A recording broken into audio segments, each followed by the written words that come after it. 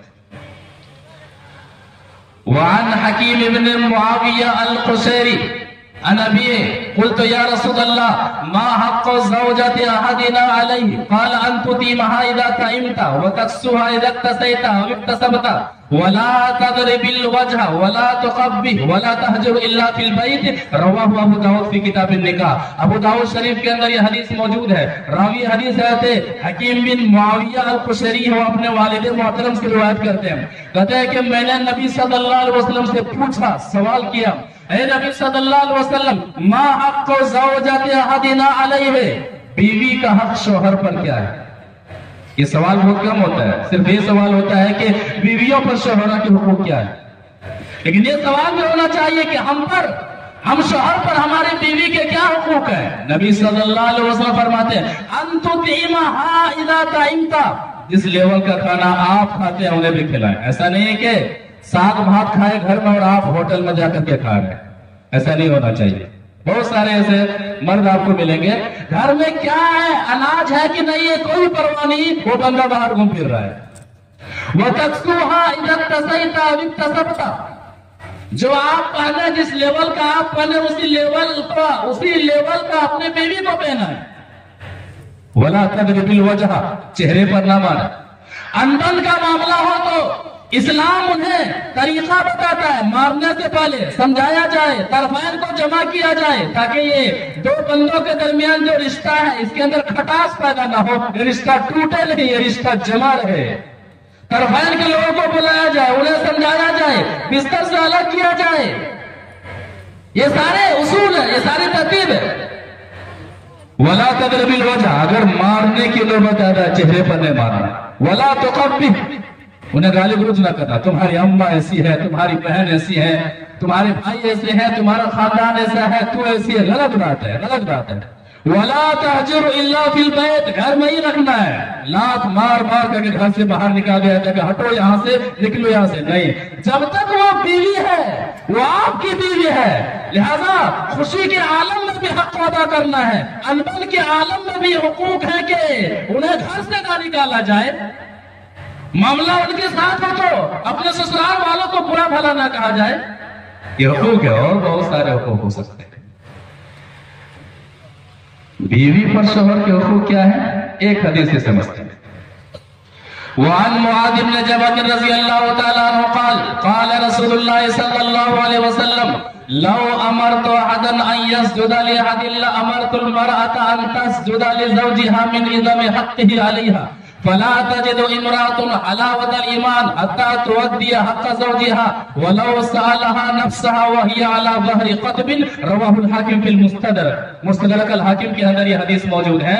راوی حدیث ہے معاذ بن جبل رضی اللہ تعالیٰ عنہ، وہ فرماتے ہیں کہ نبی صلی اللہ علیہ وسلم نے فرمایا لو امرت احدا ان يسجد لاحد، کہ لوگوں اللہ کا در چھوڑ کر کے اگر میں کسی کو سجدہ کرنے کا حکم دیتا، لامرت المرأة ان تسجد لزوجها، تو میں بیوی کو حکم دیتا کہ وہ اپنے شوہر کو سجدہ کرے۔ من عظم حقہ علیہا، بہت سارے حقوق شوہر کے ساتھ ہوتے ہیں، شوہر پر ہوتے ہیں جو بیچارے ادا کرتے ہیں، شہر سے دور ہے، دھوپ میں ہے، کہاں تھک کے کھا رہے ہیں، کیوں؟ فیملی کو خوش رکھنے کے لیے، بیوی کے حق ادا کرنے کے لیے۔ آگے فرماتے ہیں وَلَا تَجِدُ امْرَأَةٌ حَلَاوَةَ الْإِيمَانِ حَتَّى تُؤَدِّيَ حَقَّ زَوْجِهَا، کوئی بھی عورت ایمان کی لذت نہیں پا سکتی یہاں تک کہ وہ اپنے شوہر کے حقوق کو ادا کرے۔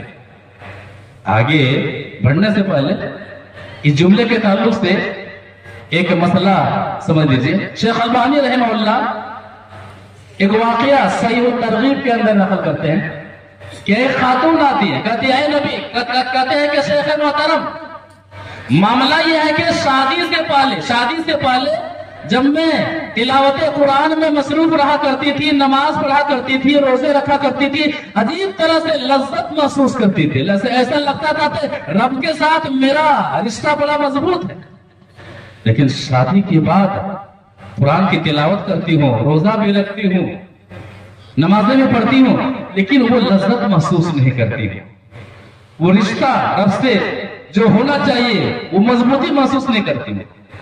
کچھ بتائیے، شیخ البانی رحمۃ اللہ علیہ فرماتے ہیں آپ کا معاملہ آپ کے شوہر کے ساتھ کیسا ہے؟ وہ جھنجلا جاتی ہے، کہتی ہے میں اپنی نمازوں کے بارے میں، اپنی عبادات کے بارے میں پوچھ رہی ہوں اور آپ فرما رہے ہیں کہ آپ کا معاملہ آپ کے شوہر کے ساتھ کیسا ہے؟ کہتے میری بہن ہاں معاملہ ایسا ہی ہے، معاملہ ایسا ہی ہے۔ کیوں؟ پھر یہی جملہ فرماتے ہیں کہ نبی صلی اللہ علیہ وسلم کا فرمان ہے فَلَا تَجِدُ امْرَأَةٌ حَلَاوَةَ الْإِيمَانِ حَتَّى تُؤَدِّيَ حَقَّ زَوْجِهَا، کوئی بھی عورت ایمان کا مزہ اس وقت تک نہیں پا سکتی جب تک کہ وہ اپنے شوہر کے حقوق کو ادا نہ کرے۔ اگر کوئی بیوی نماز پڑھتی ہے، روزہ رکھتی ہے، حج کی ہوئی ہے، لیکن وہ لذت محسوس نہیں کر رہی ہے تو اپنے آپ میں محاسبہ کرے کہ شوہر کے تعلق سے ان کا معاملہ کیسا ہے، حق ادا کرتی ہے کہ حق ادا نہیں کرتی۔ اللہ کے بندوں کے ساتھ رشتہ کمزور ہو جائے تو رب سے رشتہ کمزور ہو جاتا ہے، اتنی اہم بات ہے۔ معاشرے و سماج کے اندر مسکین طبقہ بھی رہتا ہے، یتیم طبقہ بھی رہتا ہے، یہ ہم مالداروں کی ذمہ داری بنتی ہے۔ خوشی کا موقع ہو، غم کا موقع ہو، کسی یتیم کو یہ محسوس نہ ہو کہ کاش میرے والد محترم زندہ ہوتے تو یہ کام میرا پورا ہو جاتا۔ کسی بیوہ کو یہ محسوس نہ ہو کہ کاش اگر میرے شوہر آج زندہ ہوتے تو میرا یہ کام پورا ہو جاتا۔ اگر کوئی یتیم ہمارے معاشرے و سماج میں کسی ضرورت کے وقت یہ محسوس کرتا ہے تو ہمارا معاشرہ زندہ نہیں ہے۔ ہم پوچھے جائیں گے، ہمارے پاس روپے پیسے کی پھر کوئی اہمیت نہیں۔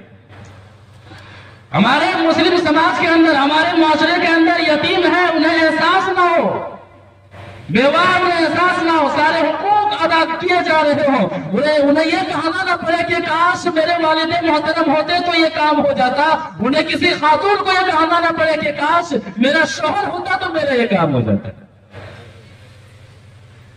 یتیموں اور بیواؤں کے ساتھ اچھا رشتہ رکھیے، اللہ تبارک و تعالیٰ کے یہاں بڑا مقام ہے۔ کیا ہے حدیث سے سمجھتے ہیں۔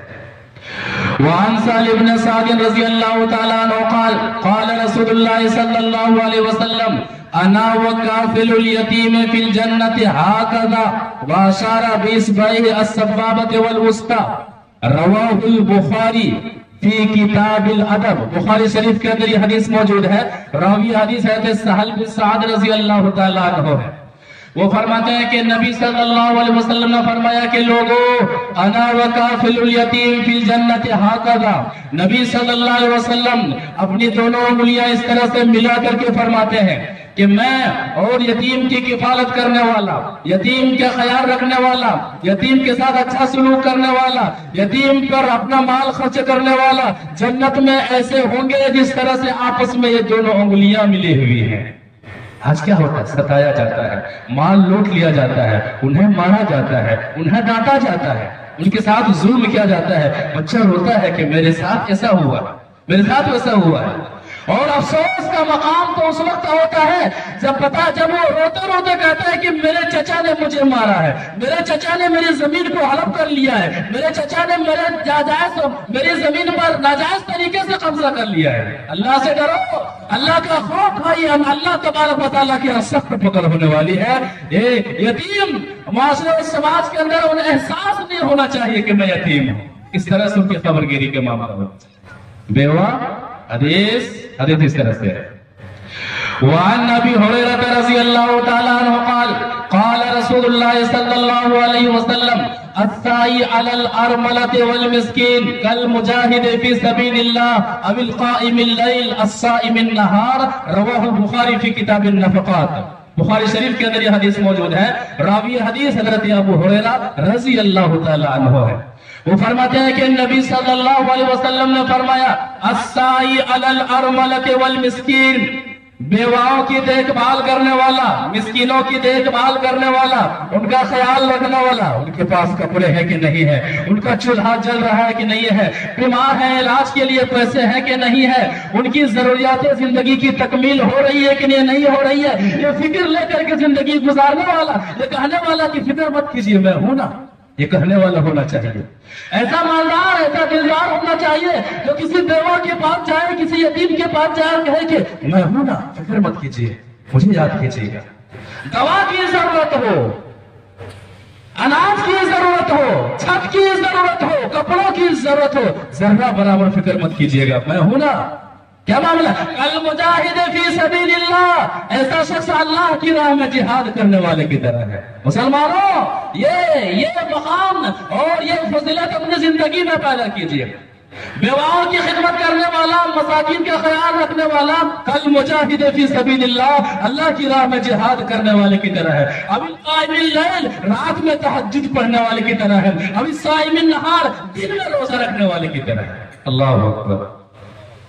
یہ چیزیں غائب ہے ہمارے معاشرے سماج کی. رب کے بندوں کے ساتھ بہتر رشتہ رکھیے, اللہ تعالیٰ سے آپ کا رشتہ مضبوط ہوگا, اللہ تبارک و تعالیٰ سے آپ کا معاملہ درست ہوگا. اور آگے بڑھتے ہیں. غیر مسلم بھائیوں کے ساتھ اچھا رشتہ رکھیں.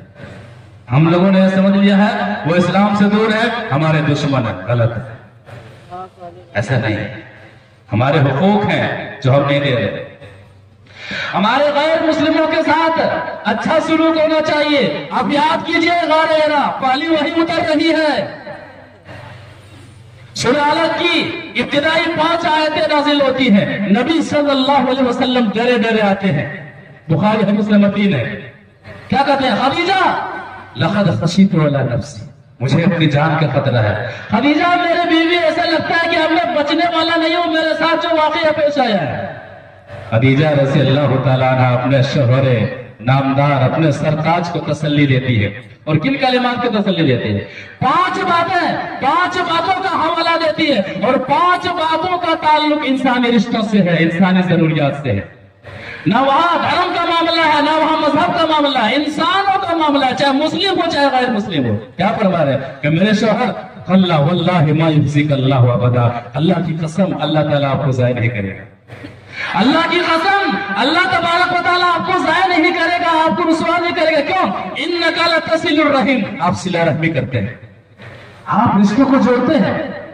وتحمل الکل, آپ دوسروں کا بوجھ اٹھاتے ہیں. وتقسم المعدوم, جن کے پاس کچھ بھی نہیں آپ انہیں کما کر کے دیتے ہیں. وتقری الضیف, آپ مہمان نواز ہیں. وتعین علی نوائب الحق, اور آپ حق والوں کا ساتھ دیتے ہیں.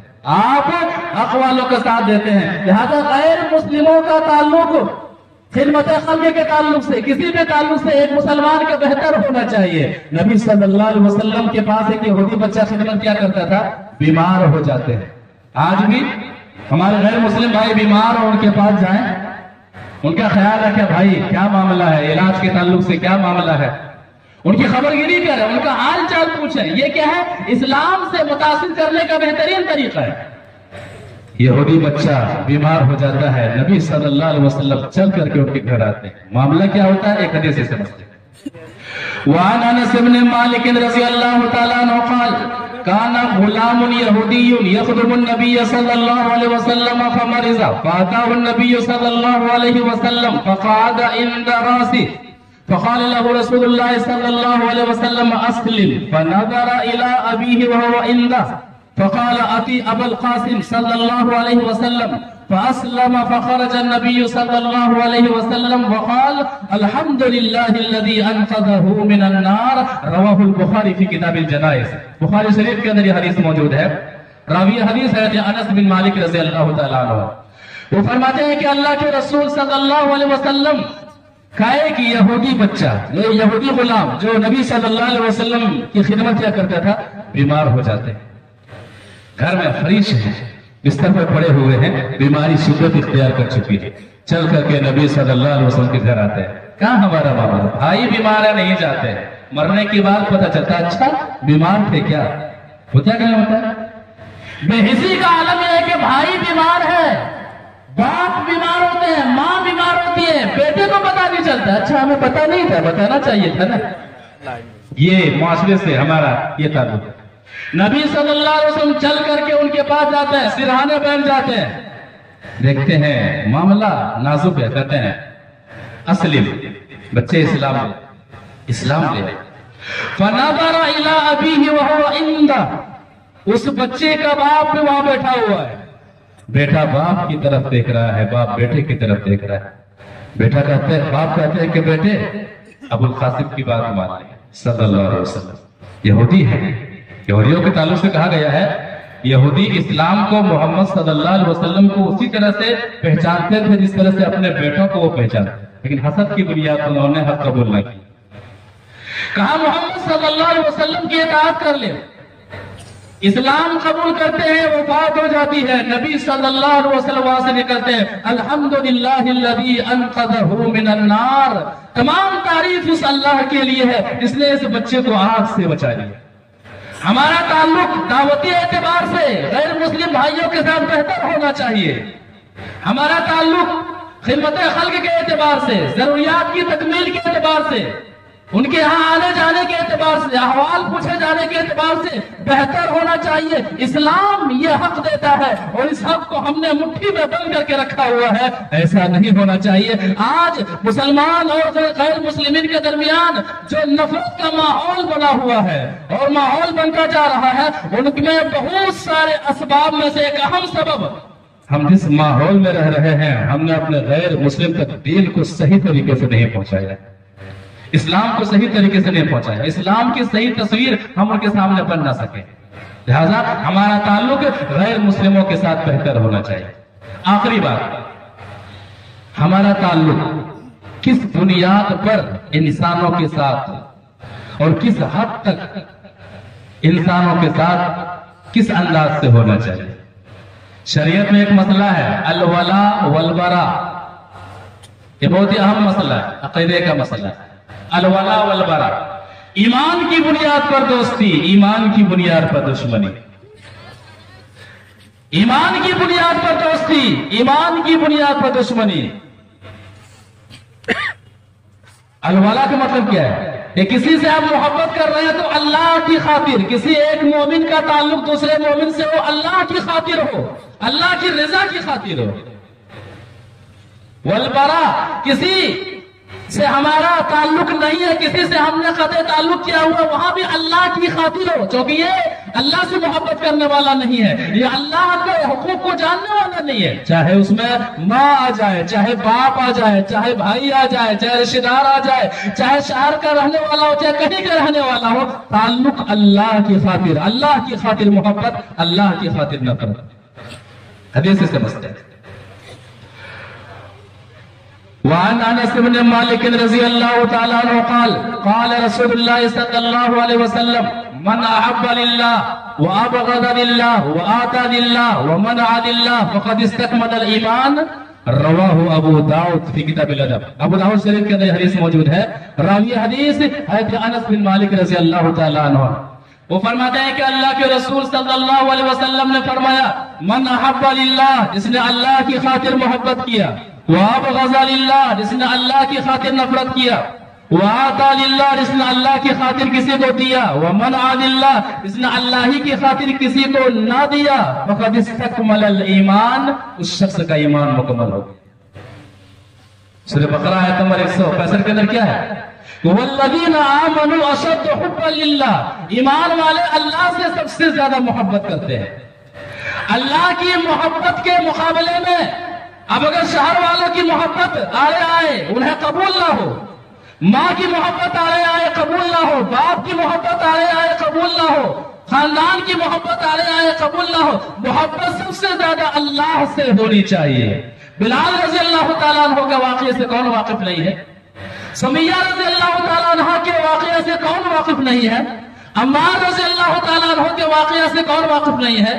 یاسر رضی اللہ تعالیٰ عنہ کے واقعہ سے کون واقف نہیں ہے؟ ستائے جا رہے ہیں، مارے جا رہے ہیں، تپائے جا رہے ہیں، لیکن انہوں نے اللہ کی محبت کو نہیں چھوڑا. وہ جان چکے تھے کہ اگر اللہ کی محبت ہے تو مرنے کے بعد کامیابی ہے. اگر اللہ کی محبت میں ہم نے کسی اور کو شریک کر دیا، اللہ کے حقوق میں ہم نے کسی اور کو شریک کر دیا، دنیا میں بھی تباہی ہے، آخرت میں بھی تباہی ہے. محبت اللہ کی خاطر، نفرت اللہ کی خاطر، یہ انداز اور یہ معاملہ ہمیشہ ایک مسلمان کی زندگی میں واضح ہونا چاہیے. نبی صلی اللہ علیہ وسلم کا واقعہ. دو باتیں کہہ کے اپنی بات ختم کریں گے انشاءاللہ. پہلی چیز اللہ کی خاطر محبت. ایک حدیث کے اندر بتایا گیا ہے کہ ایک عام صحابی یا پھر ایک عام صحابیہ جو مسجد میں جھاڑو دیا کرتے تھے یا پھر جھاڑو دیا کرتے تھے، وفات ہو جاتی ہے. لوگ اسے عام انسان عام شخص سمجھ کر کے دفن کر دیتے ہیں. کیا نبی صلی اللہ علیہ وسلم کو جگائیں؟ پوچھتے ہیں کہاں ہے؟ کہتے ہیں وفات ہو گئی ہے. کہا بتایا کیوں نہیں؟ اللہ کی خاطر محبت ایمان ہے. کیا ہے حدیث سے سمجھتے ہیں. وعن ابي هريره رضي الله تعالى عنه ان رجلا اسود او امراه سوداء كان يقوم المسجد فمات فسأل رسول الله صلى الله عليه وسلم عنه فقالوا مات فقال فلا كنتم آذنتموني دلوني على قبره او قال قبرها فاتى قبرها فصلى عليها. رواه البخاري في كتاب الاذان. بخاری شریف کے اندر یہ حدیث موجود ہے. راوی حدیث ہے ابو ہریرہ رضی اللہ تعالیٰ عنہ.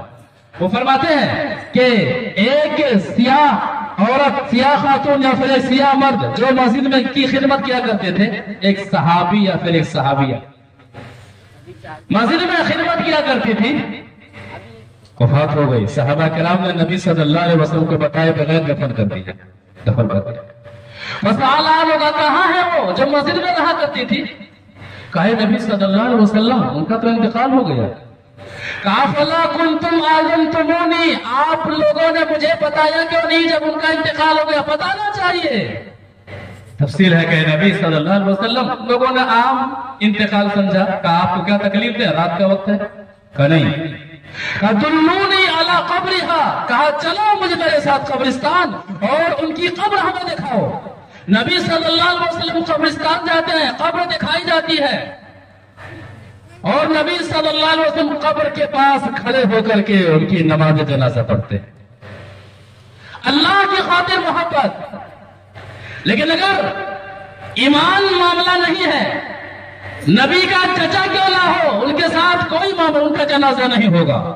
نبی کا خاندان والا کیوں نہ ہو، ان کا جنازہ نہیں ہونے والا ہے. نبی کے شہر میں رہنے والا کیوں نہ ہو، نبی کے خاندان میں رہنے والا کیوں نہ ہو، ایمان کا معاملہ نہیں ہے. اسلام کہتا ہے اگر نبی پڑھا بھی ہے رب قبول نہیں کرنے والا ہے. کیا معاملہ ہے؟ عبداللہ بن ابی، رئیس المنافقین عبداللہ بن ابی، ان کے بیٹے کا نام عبداللہ.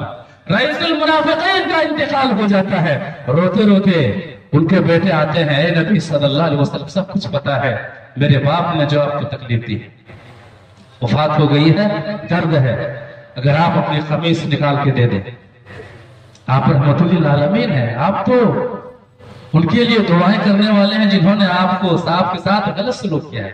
قمیص نکال کے دے دیتے ہیں. پھر آتے ہیں، اے نبی صلی اللہ علیہ وسلم جنازہ تیار ہے، پڑھا دیں، شاید اللہ تعالیٰ معاف کر دے. جانے لگتے ہیں. عمر بن خطاب رضی اللہ تعالیٰ عنہ روک لیتے ہیں. اے نبی صلی اللہ علیہ وسلم اس شخص کا جنازہ پڑھانے جا رہے ہیں جس نے آپ کے ساتھ ایسا کیا، جس نے آپ کے ساتھ ویسا کیا ہے. جاتے ہیں، پڑھا دیتے ہیں. پڑھا دیا. اٹھائیے سورۃ توبہ آیت نمبر 4، اٹھائیے سورۃ توبہ آیت نمبر 80 اور آیت نمبر 84. نبی صلی اللہ علیہ وسلم جنازہ پڑھا دیتے ہیں. آیت اتر جاتی ہے. مسلمانوں، تعلق ایمان کی بنیاد پر ہونا چاہیے. اللہ کی خاطر محبت، اللہ کی خاطر نفرت، چاہے کوئی ہو، کہیں کا رہنے والا ہو. ایمان ہے تو ہمارا تعلق ہے، ایمان ہے تو ہمارا تعلق اس تعلق سے نہیں ہے. آیت اتر جاتی ہے، اے نبی صلی اللہ علیہ وسلم آپ نے ایک مرتبہ جنازہ پڑھایا ہے، اگر 70 مرتبہ بھی اس منافق کا جنازہ پڑھائیں گے ہم معاف نہیں کریں گے. ہم چلے جاتے ہیں، محلے کا ہے نا، ساتھ میں رہا ہے، پڑھے رہتے ہیں. کیا ہے؟ استغفر لهم او لا تستغفر لهم. اے نبی صلی اللہ علیہ وسلم آپ ان کا جنازہ پڑھیں یا پھر آپ ان کا جنازہ نہ پڑھیں برابر ہے. اے نبی صلی اللہ علیہ وسلم استغفر لهم او لا تستغفر لهم، آپ ان کے لیے استغفار کریں یا پھر آپ ان کے لیے استغفار نہ کریں برابر ہے. اور اے نبی صلی اللہ علیہ وسلم ان تستغفر لهم 70 مرہ، آپ نے تو ایک مرتبہ جنازہ پڑھا ہے.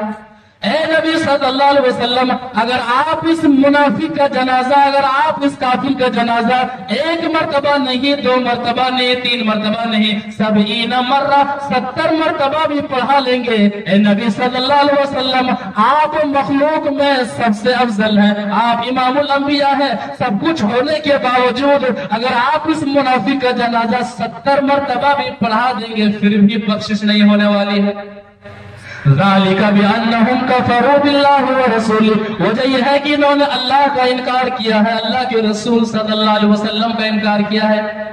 آگے وارننگ دے دی گئی، وَلَا تُصَلِّ عَلَىٰ أَحَدٍ مِّنْهُمْ مَاتَ أَبَدًا وَلَا تَقُمْ عَلَىٰ قَبْرِهِ۔ اور آج کے بعد اے نبی صلی اللہ علیہ وسلم اچھی طرح سے سمجھ لیجئے کہ ان میں سے کسی کا بھی جنازہ کسی مشرک کی وفات ہو جائے، کسی منافق کی وفات ہو جائے تو جنازہ پڑھنا تو دور کی بات ہے، قبر پر کھڑا تک بھی نہیں ہونا ہے۔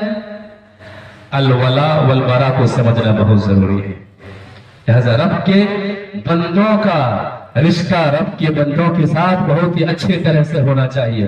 یاد رکھیے گا، اگر ہمارا رشتہ اللہ کے بندوں کے ساتھ شریعت کے مطابق نہیں ہوا، ہماری نمازیں ضائع ہو جائیں گی، ہمارے صدقات و خیرات ضائع ہو جائیں گے، کل قیامت کے روز یہ سارے حقوق لے لیں گے، پروردگار اس نے میرے ساتھ حق تلفی کی تھی، نماز کی نیکیاں چلی جائیں گی، روزے کی نیکیاں چلی جائیں گی، حج کی نیکیاں چلی جائیں گی۔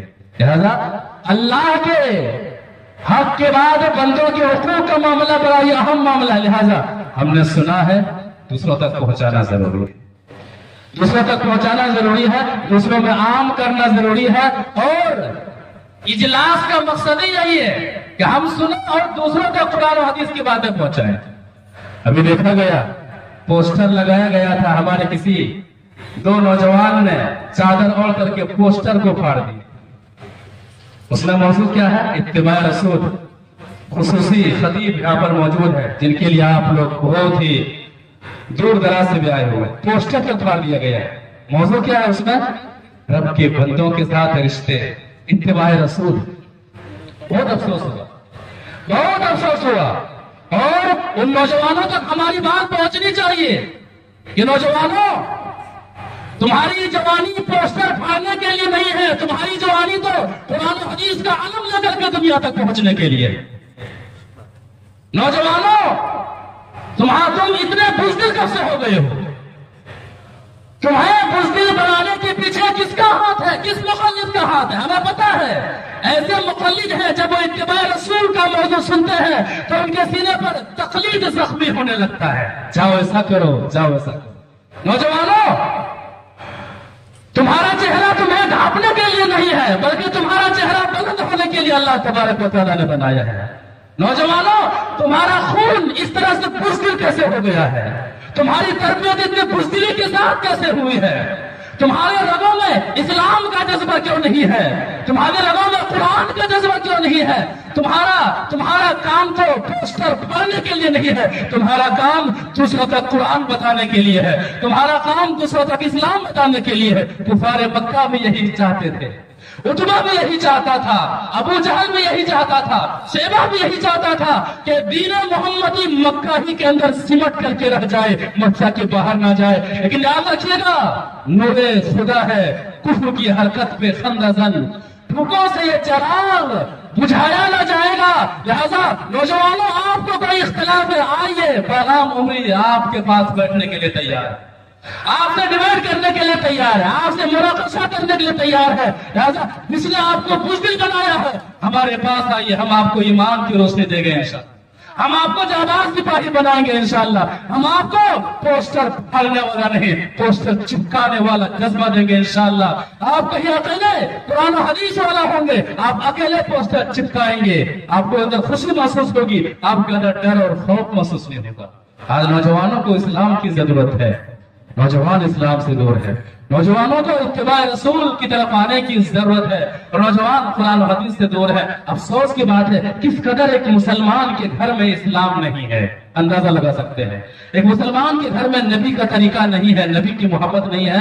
افسوس کی بات ہے، اللہ تبارک و تعالیٰ ہدایت سے نوازے، اللہ تبارک و تعالیٰ توفیق انسانیت عطا فرمائے، اللہ تبارک و تعالیٰ انہیں ایسے لوگوں کو سمجھنے، سدھرنے اور قرآن و حدیث کی طرف لپکنے اور قرآن و حدیث کی طرف آنے کی توفیق عطا فرما، اور وجہ قرآن و حدیث کے تعلق سے جو بھی باتیں کہی گئی ہیں ان باتوں پر ہم تمام کو عمل کرنے کی توفیق عطا فرما، دوسروں تک قرآن و حدیث کی باتیں پہنچانی ہے، یہ جذبہ لے کر کے یہاں سے اٹھنے کی ہمیں توفیق عطا فرما۔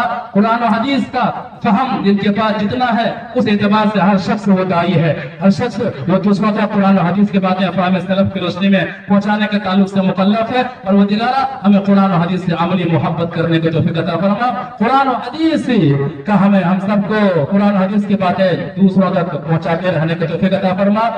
تو ہمیں جب تک اس دنیا کے اندر زندہ رکھ، ایمان اور اسلام کی حالت میں زندہ رکھ، اور جب ہمارا خاتمہ ہو تو خاتمہ بالخیر ہو، آمین یا رب العالمین۔ السلام علیکم ورحمۃ اللہ وبرکاتہ۔